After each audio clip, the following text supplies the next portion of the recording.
Bertemu kembali saudara, usai ditetapkan sebagai tersangka, Febri meminta penyidik bisa menjelaskan siapa pemilik emas dan tujuan penggunaannya. Febri menilai penyidik harus mendalami dan mengonfirmasi sejumlah temuan barang bukti sebelum menetapkan dirinya sebagai tersangka dan menahannya.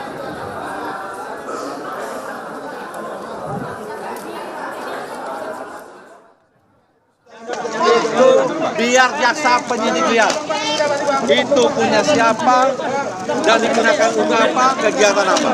Nanti minta penyidik untuk jawab, ya. Jadi Bapak tidak tahu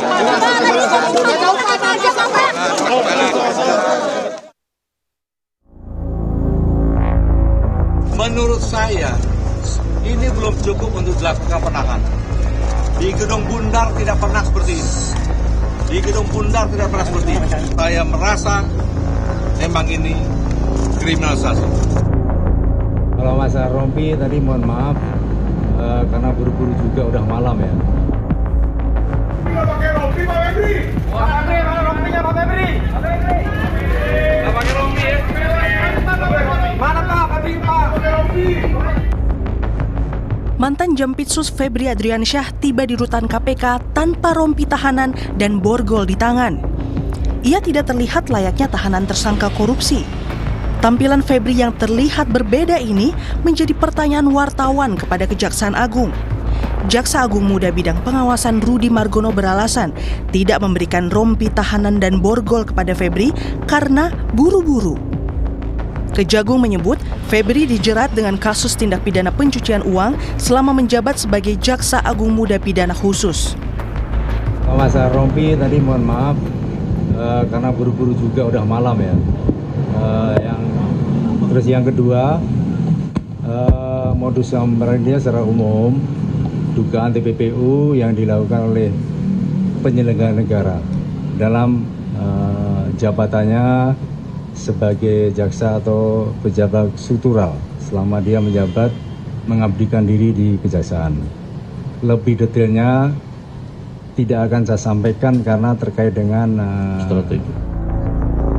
Sebelum ditahan di rutan KPK, ex-Jampitsus Febri Adriansyah sempat menjalani pemeriksaan sebagai tersangka dengan sprindik baru yang diterbitkan Kejagung yakni TPPU. Ex-Jampitsus Febri menilai penahanan terhadap dirinya tidak sesuai prosedur karena seharusnya penyidik mendalami dan mengonfirmasi sejumlah alat bukti yang sudah ada baru menahannya. Bukti yang diajukan masih perlu didalami atau dikonfirmasi.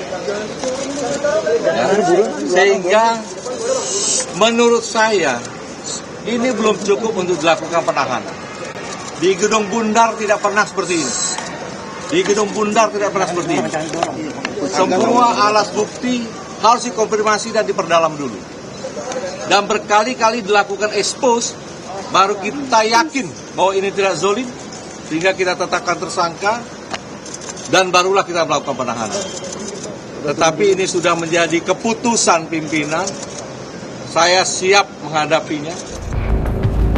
Jika Febri Adriansyah bisa berjalan bebas tanpa borgol di tangan dan rompi tahanan, berbeda dengan tersangka lain di kasus korupsi yang sama, yang sudah ditahan lebih dulu, Don Rito. Don Rito keluar dari ruang pemeriksaan Kejagung dengan rompi tahanan dan tangan terborgol. Ex-Jampitsus Febri Adriansyah resmi ditetapkan sebagai tersangka dan dilakukan penahanan selama 20 hari di rutan KPK. Kejaksaan Agung berjanji menangani kasusnya secara transparan dan profesional. Tim Liputan Kompas TV. Ex-Jampitsus Febri Adriansyah ditahan di rutan KPK namun prosesnya tanpa diborgol maupun mengenakan rompi tahanan. Sesaat sebelum ditahan, Febri menuding ada upaya kriminalisasi dalam kasusnya.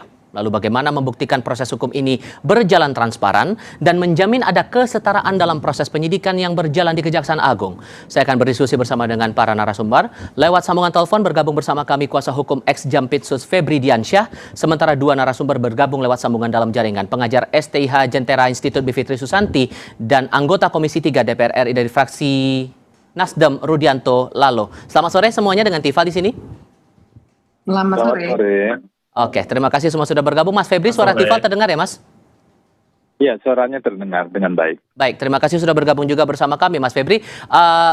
ramai diskursus di publik dalam proses penahanan tadi, klien Anda tadi malam itu ditahan di rutan KPK tanpa diborgol dan tidak mengenakan rompi tahanan. Sejauh mana Anda menanggapi reaksi publik soal itu?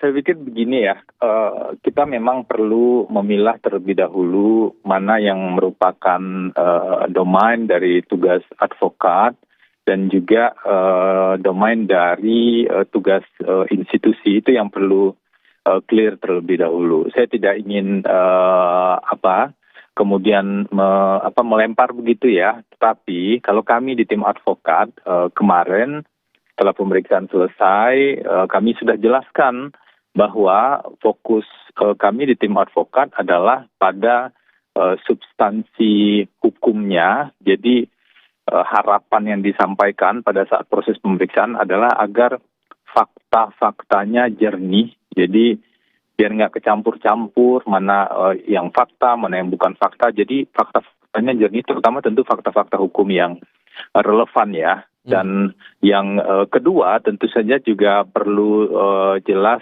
hak-hak dari tersangka, termasuk diantaranya hak untuk membuktikan sebaliknya atau hak untuk menyangkal. Yang saya pikir disinilah justru tantangannya bagi penegak hukum, terutama penyidik di kejaksaan ya, untuk bisa lebih detail dalam proses pembuktian tersebut. Saya pikir mungkin itu dari sisi saya. Oke. Mbak Bivit, kalau kemudian diskursus itu Anda tanggapi, perlukah kita tanggapi serius atau sebetulnya ya hal wajar-wajar saja? Ya, saya kira kita mesti melihatnya di dua persoalan. Yang pertama, hak-hak sesuai dengan KUHP, hak-hak tersangka sesuai dengan KUHP, Kitab Undang-Undang Hukum Acara Pidana. Jadi itu memang kita tidak bisa bicarakan terlalu jauh karena sangat-sangat normatif. Tentu saja hak untuk mendalami dan seterusnya ada. Kalau tidak sesuai silakan dibawa ke pra-peradilan. Tapi ada yang kedua, Mas, yaitu soal perlakuan yang sama, yang memang tidak tertera secara jelas dalam KUHP. Maksudnya bisa diperdebatkan lah, apakah harus pakai rompi orange atau tidak misalnya. Tapi saya kira kita harus melihat konteks politiknya di sini, bahwa Febri Adriansyah ini adalah mantan Jampitsus nih, institusinya kejaksaan dan seterusnya, sehingga mencolok sekali memang ketika ada tersangka lain dalam pusaran kasus yang sama, ternyata diperlakukannya tidak secara sama. Ya lagi-lagi ini bisa diperdebatkan, tapi saya kira kita kalau melihat kasus ini memang tidak bisa per KUHP saja, tapi harus melihat konteks politik yang melingkupinya, yang kita bisa urai panjang sekali, yang menyebabkan juga situasi ada perdebatan semacam ini. Kalau alasannya dari Jamwas itu karena buru-buru harus segera ditahan, masih masuk akal nggak menurut Anda alasan itu, Mbak Bivit? Ya, saya kira itu terlalu dipaksakan ya. Seburu-buru apa sih ya? Apalagi kan konteksnya adalah Pak Febri juga orang yang tidak mungkin kemudian melarikan diri seperti itu ya, sehingga memakaikan jaket orange saja itu berisiko membuat ia melarikan diri. Saya kira tidak sesederhana itu kan. Saya kira itu juga kelihatan memaksakan lah pendapat seperti itu. Oke, Bang Rudi, kenapa kemudian ini jadi diskursus? Karena kan ada perbandingan perlakuan dengan satu tersangka lain, Don Rito, pakai rompi tahanan, ikut diborgol, masuk dalam mobil tahanan. Anda melihat ada perbedaan perlakuan juga di situ, Bang Rudi? Ya, pastinya itu yang saya harus katakan bahwa sejatinya penegakan hukum itu ya harus juga dengan due process of law, proses hukum yang baik dan adil. Kalau kemudian seorang tersangka tindak pidana korupsi dipakaikan rompi tahanan, diborgol pada saat malah diperhadapkan di publik, maka hal yang sama kepada siapapun itu harus diperlakukan.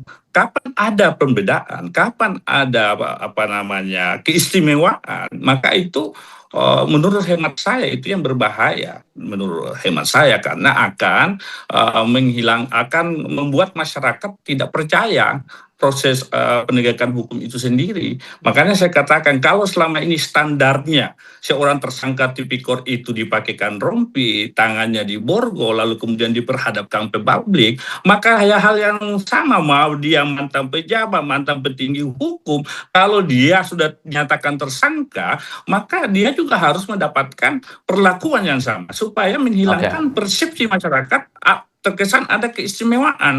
Itu yang saya kritik sebenarnya terhadap Kejaksaan Agung. Karena kita tidak mau bahwa institusi Kejaksaan Agung ini rusak karena orang per orang, oknum per oknum. Siapapun itu.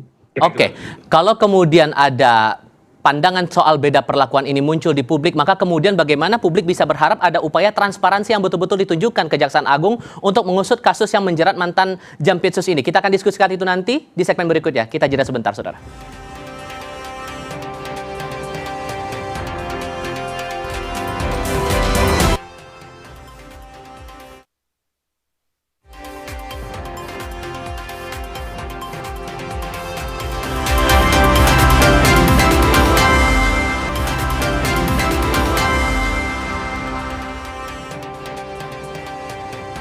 Melanjutkan diskusi, Mbak Bivit, kalau kemudian prosesnya sudah seperti ini, kita kan menunggu nih setelah penahanan dari kedua tersangka, prosesnya setelah itu.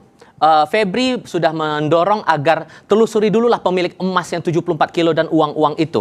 Kemudian bagaimana Anda membaca arahnya penelusuran dari Kejaksaan Agung mencari siapa pemilik dari emas dan uang itu tadi? Bakal gampang atau akan ada drama baru nih? Gampang atau ada drama baru ya, saya kira bisa, yang kemungkinan besar terjadi adalah kalau boleh kita sebut drama, entahlah apa yang mau disebut istilahnya ya, tapi memang kerumitannya pasti tinggi. Kenapa begitu? Karena kita juga mesti melihat situasi, misalnya satu, kan juga unik sekali ada seseorang yang sudah menjadi tersangka juga, Don Rito, yang bahkan sudah mengklaim itu memang punya saya, itu memang punya saya. Biasanya orang menghindar untuk mengatakan hal itu. Jadi artinya mungkin ini yang bisa tadi Mas katakan sebagai drama begitu ya, tapi katakanlah kerumitannya itu. Terus kemudian yang kedua juga situasi kalau kita urai perkara-perkara yang menyertai perkara ini, mulai dari Asabri, kemudian PLN dan lain seterusnya, itu juga akan kita ketemu banyak sekali aktor lainnya. Nah, jadi kalau berdasarkan lihat gejala-gejala seperti itu, saya menduga memang ada tingkat kerumitan yang unik sekali. Karena itulah saya kira ada sangkaannya sekarang kepada TPPU, ya, karena kalau masalah kerugian negara itu terlalu sederhana biasanya, makanya konstruksinya dibuat agak lebih mendalam. TPPU itu biasanya akan lebih mengena ya pada kerumitan-kerumitan yang barangkali bisa kita namakan drama itu. Tapi saya kira ini akan semakin panjang karena yang namanya korupsi tentu saja tidak Pak Febri sendiri, tapi akan ada banyak sekali orang yang terkait, dan dugaannya karena perkaranya besar-besar, ada persoalan satuan tugas PKH ya, penanganan kawasan hutan dan lain sebagainya, maka kita akan ketemu juga orang-orang yang juga di atas begitu, misalnya di lingkaran elit, sehingga pasti akan banyak upaya untuk menyembunyikan, upaya untuk mengalihkan perhatian dan seterusnya. Barangkali itu yang akan terjadi. Mas Febri masih mendengar suara saya, Mas Febri? Ya masih. Tapi tadi agak kepotong-potong ininya. Oke. Pertanyaan saya begini. Kalau kemudian ada dorongan dari klien Anda bahwa Kejaksaan Agung harusnya telusuri dulu siapa pemilik dari emas dan uang-uang itu tadi. Tapi saya sempat ingat juga pernyataan dari Pak Febri waktu itu yang bilang bahwa bukti-bukti itu ada pemiliknya. Terlebih bukti itu ditemukan di rumah klien Anda itu tadi. Ini sebetulnya pura-pura nggak tahu kah atau emang nggak tahu atau gimana sih sebetulnya sampai akhirnya Pak Febri mendorong hal semacam itu, Mas Febri? Jadi beliau tentu punya latar belakang pengalaman ya, panjang, mulai dari penyidik, fungsional gitu ya, sampai dengan Jampitsus. Itu tentu mempengaruhi apa yang beliau lihat, penilaian terhadap fakta-fakta atau proses-proses yang berjalan. Itu yang pertama. Yang kedua, saya pikir kita perlu kembali, karena tugas saya sebagai advokat ya, perlu kembali melihat pada kitab undang-undang hukum acara pidananya. Situasi apa yang membuat seseorang menjadi tersangka? Itu jelas sekali. Harus ada bukti permulaan yang cukup, yang misalnya kita mengenal dengan sederhana, ada minimal 2 alat bukti di sana. 2 ini kan bukan hanya kuantitas. Ada bukti 1 berupa barang, ada bukti 2 berupa saksi, misalnya begitu. Tentu tidak cukup hanya kuantitas. Bukti ini juga harus berkualitas. Berkualitas itu artinya betul-betul ada relevansi kedua bukti itu yang bisa meyakinkan penyidik, katakanlah penyidik di sini yang punya kewenangan untuk bisa menetapkan seseorang sebagai tersangka, apalagi untuk melakukan penahanan. Kalau penahanan ini kita belajar sejak awal ya, ketika seseorang ditahan, berarti buktinya seharusnya benar-benar tidak meragukan. Karena ketika penahanan terjadi, sudah ada upaya paksa yang dilakukan terhadap seseorang. Nah, KUHAP ini kan tidak hanya dibuat untuk 1 orang, tapi untuk semua rakyat Indonesia begitu, atau semua pihak yang subjek hukum yang bisa yang wajib patuh pada KUHP. Karena itulah sebenarnya kita perlu kembali lagi ke sana. Konteks pernyataan seharusnya perlu didalami menurut saya adalah yakinkan dulu fakta-faktanya secara jernih, buktinya harus diuji kualitasnya sehingga penanganan perkara ini betul-betul menjadi penanganan perkara di jalur hukum. Kalau Tapi kemudian ada penyidik, pertanyaan dari bukti itu, sorry saya potong Mas Febri, kalau kemudian ada silakan, pertanyaan dari silakan. kepemilikan barang bukti itu, kemudian klien Anda merasa dikriminalisasi, adakah rencana untuk melakukan pra-peradilan? Gini, saya sambung tadi sedikit, ini kaitannya dengan yang ditanyakan. Jadi kalau di satu sisi penyidik sekarang sudah meyakini, kan penyidik sudah melakukan penahanan. Artinya penyidik kan sudah meyakini itu syarat-syarat penahanan, syarat-syarat bukti. Menurut saya ya, itu menunjukkan justru penyidik yang dulu mungkin bawahan-bawahannya Pak FA, itu justru sedang menjalankan tugasnya dari versi mereka sebagai penyidik. Nah, di sisi lain kalau ada counter, kalau ada bantahan, itu juga hak yang seimbang saya pikir yang sah disampaikan oleh seseorang yang berstatus sebagai tersangka. Nah, terkait dengan langkah hukum berikutnya, saya belum ketemu lagi nih dengan Pak FA karena ketika beliau dibawa ke rutan KPK itu masih masa belum bisa dikunjungi selama sekitar 3 hari kalau kata petugas rutan. Jadi kami mungkin baru ketemu setelah itu. Untuk sementara kami perdalam dulu substansinya karena sekali lagi fokus saya di tim hukum adalah pada aspek substansi hukum dan hak-hak yang diatur di KUHP tersebut. Oke, Bang Rudi, kalau kemudian ada masalah perbedaan perlakuannya jadi diskursus di publik, maka Anda menaruh ekspektasi seperti apa soal transparansi pengusutan kasus ini? Ya, tentu kita tetap positif tinggi ya. Proses hukum yang sedang berjalan ini bisa transparan, bisa terbuka, dan itu menjadi harapan kita bersama tentunya. Karena gini Pak, ini kan skandal besar. Kenapa saya mau mengatakan itu? Oleh karena ini tersangkanya ini seorang mantan jaksa agung tindak pidana khusus Jampitsus, panglima perang presiden, kejaksaan gitu kan, dan prestasi-prestasi yang selama ini dimiliki oleh kejaksaan, lalu pengungkapan kasus pemulihan kerugian negara yang begitu besar, rupanya oleh institusi penegak hukum lain ternyata ada dia menjadi bagian dari korupsi ini ya.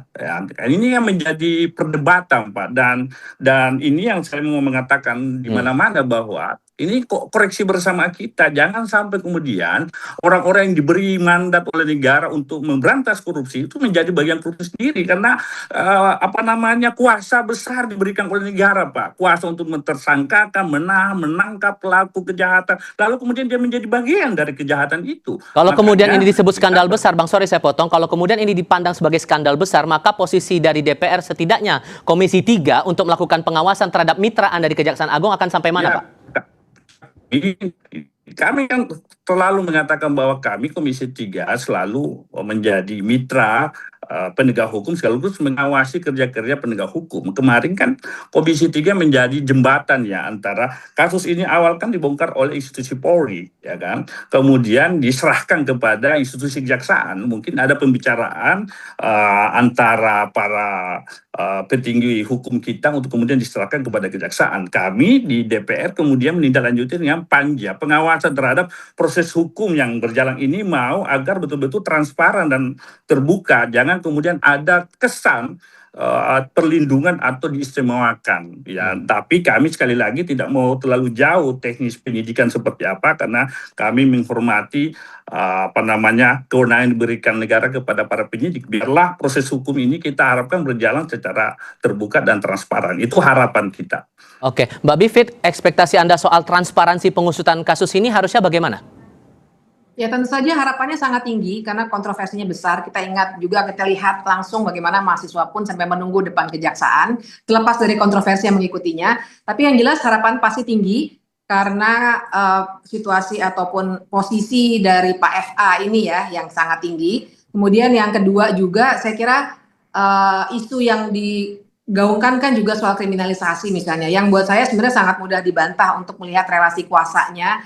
Jangan dilihat bahwa Pak FA ini sudah bukan, berarti sudah tidak ada relasi kuasa. Saya kira keliru cara melihat seperti itu, tapi bahwa dia adalah kuat secara ekonomi dan politik, itu yang jadi tekanan utama kita, sehingga transparansi harus tinggi sekali. Tapi untuk mendorong ini, memang kita butuh lembaga resminya, antara lain Pak Rudianto dan kawan-kawan di DPR, yang harus mengawasi secara melekat begitu. Warga seperti saya, akademisi, mahasiswa semua harus mengawasi, tapi kan wewenang formalnya itu salah satunya ada di DPR. Nah, ini yang saya kira jadi krusial sekali nanti bagaimana ini dibuka seluas-luasnya.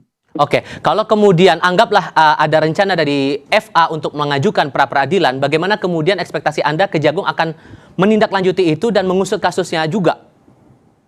Tentu saja. Sorry, ini ke Mbak Bivit dulu. Mbak Bivit, silakan. Ya, silakan. Baik. Ke saya atau ke siapa ini? Mbak Bivit, silakan Mbak. Baik, kalau pra peradilan tentu saja nanti kita akan tunggu bagaimana putusan dari hakim tunggal nanti ya. Tapi pasti akan jadi kewajiban bagi kejaksaan untuk menerangkannya sebagai penyidik nanti. Dan saya kira dengan tim khusus yang mengatasi atau menangani masalah ini, saya kira harapan saya adalah mereka akan lebih profesional dan secara maksimal mempertahankan posisi pemeriksaan ini sehingga bisa lanjut sampai ke ujung nanti, sehingga kasus ini tuntas tidak hanya untuk Pak FA, tapi keseluruhan jaringan yang meliputi kasus-kasus yang sedang dibongkar ini. Mas Febri, silakan. Ada ekspektasi sendiri? Ya, saya setuju ya kalau semua pihak ikut mengawal proses ini. Itu kami setuju sekali. Karena justru yang kami harapkan proses ini betul-betul menjadi proses hukum. Sesederhana itu sebenarnya. Sebagai proses hukum, faktanya harus jernih, hukumnya juga harus clear. Itu yang pertama. Nah, yang kedua, kita juga kemarin pada saat proses pemeriksaan sebenarnya ada supervisi. Ada petugas, ada pegawai dari KPK yang melakukan supervisi, dan salah satu pertimbangan kemudian penahanan dilakukan di KPK, kalau yang disampaikan ke kami adalah itu juga salah satu faktor objektivitas menurut saya. Mungkin akan banyak kritik lagi kalau penahanan dilakukan di Kejaksaan Agung misalnya. Makanya ditempatkan di KPK, terlepas dari apakah kami setuju atau tidak ya. Tapi kita perlu melihat itu secara lebih jernih. Nah, tapi sesungguhnya Mas Febri, adakah hal yang masih mengganjal di batinnya Pak Febri soal penetapan tersangkanya sehingga sampai menyebut ini prosesnya kriminalisasi? Selain masalah bukti itu tadi ya? Begini, kita perlu melihat kalau seseorang ditetapkan sebagai tersangka, itu bisa saja terjadi pada semua orang. Karena itulah penetapan tersangka itu dasarnya harus betul-betul kuat, betul-betul meyakinkan gitu ya untuk tahap penyidikan. Itulah yang disuarakan oleh beliau karena pengalamannya yang cukup panjang. Nah, jangan sampai kemudian hukum ini kan bisa mengenai siapa saja nih. Kita juga bisa tahu hukum bisa ke bawah, hukum bisa ke atas, atau bisa ke siapa saja. Nah, inilah pentingnya proses penyidikan kan baru dimulai di Kejaksaan Agung, sehingga kalaupun fakta-fakta itu diungkap, faktanya juga baru fakta-fakta yang sangat awal. Bahkan dalam pemeriksaan kemarin misalnya apa yang disampaikan oleh Pak FA juga belum cukup jelas informasi atau belum ada pertanyaan yang spesifik terkait dengan misalnya soal predicate crime, soal bukti-bukti yang meyakinkan. Nah, tentu wajar kalau kemudian ada pertanyaan dari pihak tersangka atau pihak kuasa hukum, tolong dong jelaskan secara jernih atau ditanyakan, diklarifikasi agar fakta-faktanya clear gitu kan.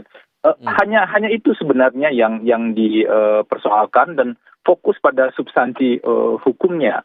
Jadi jangan, harapannya tentu kita, ini proses baru awal, kesimpulan jangan terburu-buru untuk diambil di proses yang masih sangat awal ini. Oke, Bang Rudi, ada pandangan dari mantan Kabar Eskrim, Susno Duaji, yang menilai bahwa ini sebetulnya kasus tidak hanya bisa berhenti di 2 tersangka saja, tapi bisa sampai 10 tersangka yang menduga begitu. Anda juga merasa demikian dari 3 kasus korupsi itu tadi, Asabri, Krakatau Steel, sama Batubara? Saya kira saya mau mengatakan bahwa kasus ini harus dituntaskan segera karena ini pertaruhan lembaga institusi kejaksaan.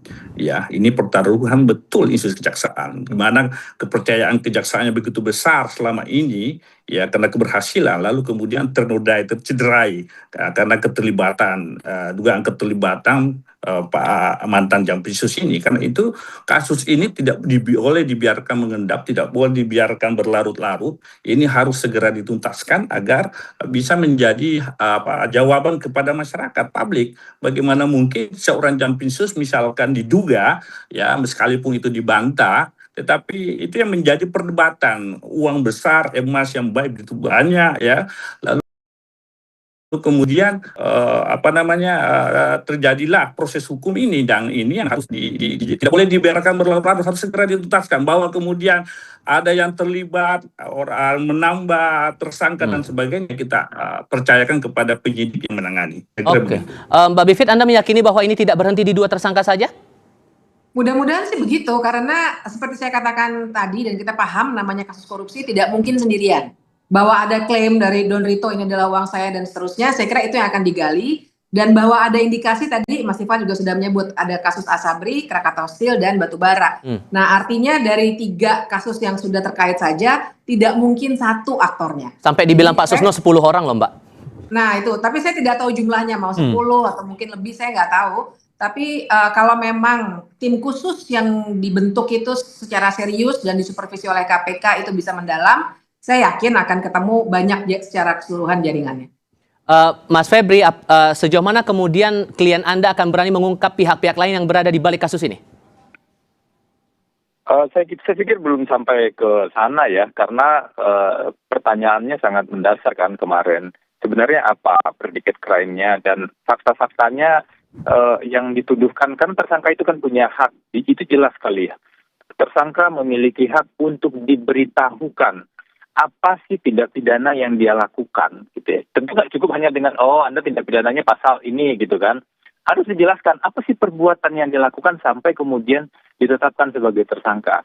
Itu dipandang masih belum clear. Jadi fasenya menurut kami ini masih sangat awal. Kalau ini dikatakan bisa berkembang atau segala macam, itu kewenangan penyidik lah, kurang tepat rasanya kalau kami juga ikut. Tapi sederhananya Pak Febri akan mengungkap siapa pemilik emas dan uang itu? Kalau dia tahu kan sebenarnya beliau tahu, tapi kalau beliau tidak mengetahui apa yang mau disampaikan, tapi saya kira belum sampai ke sana ya, karena isu yang paling mendasar tadi itu belum cukup clear, karena itu beliau membandingkan dengan proses penanganan perkara di Gedung Bundar yang pernah dipimpin sebelumnya. Nah ini kan 2 point of view yang saya pikir sama-sama relevan ya, dari perspektif penegak hukumnya dan juga dari perspektif tersangka atau advokatnya, begitu. Tapi kok kesannya jadi berat sekali Pak Febri ini mengungkap siapa pemilik emas itu, Mas Febri? Kesan itu kan kesan yang saya pikir tumbuh di pihak luar ya, yang kita juga nggak tahu, padahal fakta hukumnya juga belum clear kan sampai saat ini.